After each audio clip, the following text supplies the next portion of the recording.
We've got the life of a cassowary. Um, I was looking for stuff to react to. I was looking for stuff to react to.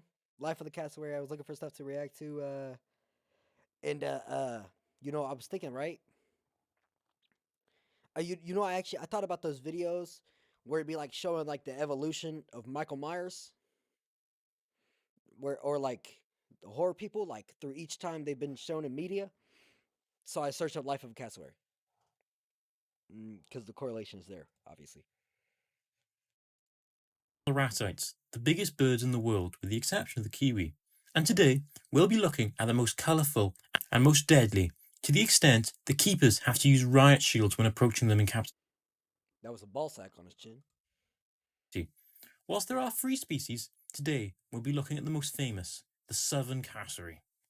Cassowary eggs are laid after intercourse between a male and a female, with the male making a nest and the female laying somewhere between 3 to 8 eggs, with each individual egg taking around a week to be laid. However, after this, the female will have little to do with the rearing of the chicks, and will leave the responsibility of parenthood to her partner.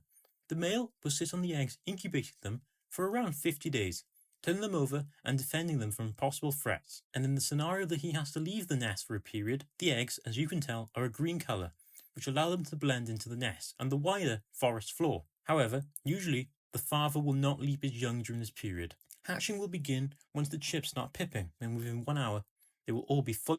That's an ugly ass baby.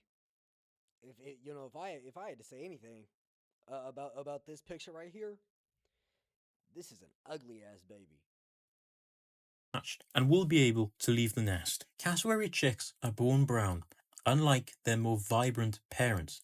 The reason for this is that it breaks up their silhouette and makes them harder for predators to notice. However, if this fails, they do have their dad to fall back for the next 9 months, and they will need him because at hatching they will weigh 500 grams and stand at a height of 150 centimeters, making them fairly vulnerable. So, they will stay in the nest with their father for 2 to 3 days, at which point they will leave the nest with the dad in order to search for food. And they will always stay within close proximity of their father, picking up key life skills. For the first 3 months, they cannot eat solid fruit, which makes up a core part of the cassowary's diet, so the male will need to break it into smaller pieces, taking the fruit and mashing it up in his beak, which he will feed back to the chicks. And males have also been seen catching small insects with their beaks, which they will feed to chicks, making up vital parts of the chick's nutrition as it gives them protein, which they would not ordinarily get from fruit. After 3 months, the stripe on the side of the chick's feathers will begin to vanish, replaced by a more uniform-looking brown coat.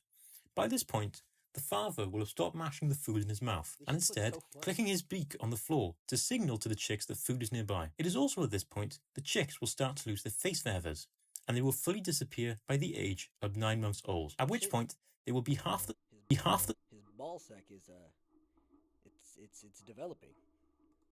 He's getting size color. of the adult, and will also start to move further away from the father, sometimes going fully out of his field of view, and they can soon become independent. However, this period has been known to last 16 months, until eventually the next breeding season comes along, and the father, if they haven't left already, will chase them off. For a period, the chicks, once away from the father, may choose to stay together. However, they will eventually separate to go find territories of their own. This is arguably the most dangerous time to be a cassowary, as whilst they're searching for their own territory, they will have to travel vast distances, braving a variety of threats, such as wild dogs, feral pigs, dingoes, crocodiles, pythons, and possibly other cassowaries. Damn. After a year, they will reach their full size of 55 kilograms if they're a male, or if they're a female, theirs will be 76 kilograms. However, both will stand at a height of 170 centimeters. But despite this, not achieve their adult plumage until they're around 4 years old. They will also have a small casque on the top of their heads, which will grow as they grow older. Look at this fucking forehead. I'm pretty sure that's what he's talking about. Good grief. Meow. Meow. Age of 4, at which point oh my it will gosh.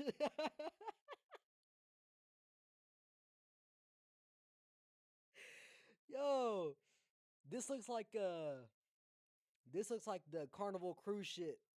The shit on the back of the Carnival cruise shit. That's exactly what this looked like. reach its full height. Whilst cassowaries are technically sexually mature at 3 years old, males will not successfully breed until the age of 5. So, the life of a young cassowary will boil down to the standard components of life, spending most of the daylight hours foraging for various fruits, swallowing the fruit whole, although they have been known to eat small animals that they see while foraging. And southern cassowaries will eat dead roadkill, and because southern cassowaries also live in fairly close proximity to humans, they have been known to steal people's food. That being said, this is an exception to their normal diet. And to give you an idea of how important foraging is to the cassowary, that'll make up 35% of their day. And they do so in the early morning and late evening, leaving most of the day either to rest or patrolling their territory, and even taking a bath in the local river if one is available. In the scenario where a cassowary territory is violated, they will make this low rumbling sound. Oh my god. Oh my god. Oh my goodness. Why are they a motor? This is helped by their casque, which is thought to amplify this sound. They will also inflate their wattle, which is this thing on the front of their face, making them appear bigger. If it escalates to violence, then the two individuals will charge at one another, jumping in the air and kicking one another with their feet and massive claws, until one... Hey, he fell before the fight even started! And then he got jumped! Another, jumping in the air... Oh, no, you can't go out like that. And then look. One another with their feet and massive claws, until one yields, with the loser making a low, mewing vocalization as the victor chases them off. With this victory, the cassowary has secured their territory. Male and female cassowaries have different territory sizes, with a female cassowary's territory encompassing multiple smaller male territories. Once males reach the age of around 5 years old, they should be able to mate. This will happen sometime between June and November, and this is one of the only times the cassowary will break from their solitary lifestyle, with males making vocalizations to initiate contact. This is helped by the casque atop their heads, which is believed to have a variety of functions. But one of the things it is thought to do... Sheath to casque, cavity mostly unoccupied by trabecula, and posterior part of casque. Oh, nah. This shit look nasty. This shit look like an attic. Ugh. To act as an amplification chamber, although still being debated amongst naturalists and it's not very well understood. When the male meets a female, the male will need to impress her. To do this, he will circle around her, making a low, rumbling noise as his wattle swells.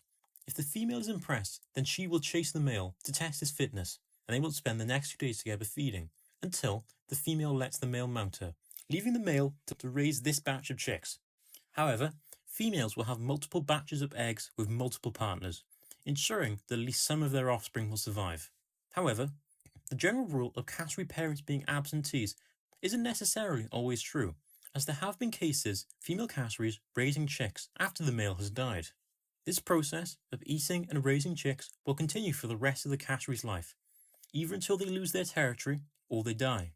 Whilst the age that the cassowary dies is relatively unknown in the wild, in captivity they can live for an average of up to 22 years. Southern cassowaries are considered a least concerned species, with an estimated population ranging from 20 to 490,000 individuals. But they do face issues such as hunting, habitat eradication, and diseases that are not native to their home ranges of Australia and Papua New Guinea. Another thing about cassowaries is their potential to be highly dangerous to humans, with there being numerous reports of people being killed by cassowaries. The best thing you can do if you find yourself in this scenario is to not get into it in the first place. So, like pretty much every single wild animal, make sure you give the cassowaries enough room, as they can reach a top speed of 31 miles per hour and are confident swimmers, so you can't outrun or outswim them. But they be letting the most But random animals if swim. you do find yourself in the unfortunate scenario where a cassowary wants to give the local cemetery another client, the best thing you can do is find a tarmac road and zigzag down the road, as cassowaries are likely to slip on the tarmac, and so they'll probably give up the pursuit. Another option, if you've got enough time, is to scramble up a tall tree. And if you have time for neither of these options, then I'd recommend you put a prayer in with your chosen deity.